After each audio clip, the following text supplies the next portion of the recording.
រៀនគាថាយើងតែម្ដងតែដំបូងយើងត្រូវពោលអ្នកមោតចាប់3ចាប់សិនយ៉ាងណាអ្នកមោតស្សៈភគវៈតោរហតោសម្មាសម្ពុទ្ធស្សៈនមោតស្សៈភគវៈតោរហតោសម្មាសម្ពុទ្ធស្សៈអ្នកមោតស្សៈភគវៈតោអរហតោសម្មាសម្ពុទ្ធស្សៈក្រោយពីញាតិញោមពោលអ្នកមោតចាប់3ចាប់ដូច្នេះរួចយើងត្រូវពោលគាថាដែលយើងបានរៀននោះអ្នកមេត្តាមោករណាពុទ្ធប្រណីធាមេត្រីយៈស្វហៈអ្នកមេត្តាមោករណាពុទ្ធប្រណី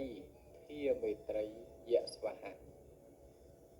អ្នកមេត្តាមោករណាពុទ្ធប្រណីធាមេត្រីយៈស្វហៈអ្នកមេត្តាមោករណា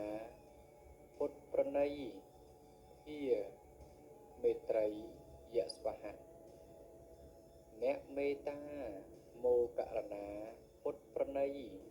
ធាមេត្រីយៈស្វហៈអ្នកមេត្តាមោករណាពុទ្ធប្រណីធាមេត្រីយៈស្វហៈយៈមេត្តាមោយៈអធិស្ឋានអ្នកមេត្តាមោករណាពុទ្ធប្រណីធាមេត្រីយៈស្វហៈអ្នកមេត្តាមោករណាពុទ្ធប្រណីធាមេត្រីយៈស្វហៈ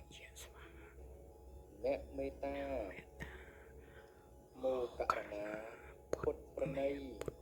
ធាមេត្រីយៈស្វហៈអ្នកមេត្តាមោករណាពុទ្ធប្រណីធាមេត្រីយៈស្វហៈចឹងអស់លោកអ្នកត្រូវសូត្រនៅបាលីឬមុនគាថានេះឲ្យបានដូចអាត្មាសូត្រអញ្ចឹងហើយអ្វីដែលត្រូវបានណែនាំគឺខាងក្រោយរួចរាល់អស់ជាស្រេចអស់លោកអ្នកប្រសិនបើឆ្ងល់ត្រង់ចំណុចកន្លែងណាមួយមិនច្បាស់លោកគ្រូលោកក្មួយលោកប្អូនលោកកូនលោកចៅខ្ញុំកណាមិនយល់ទេត្រង់ចំណុចកន្លែងនេះសូមលោកគ្រូជួយបកស្រាយជួយពពេញ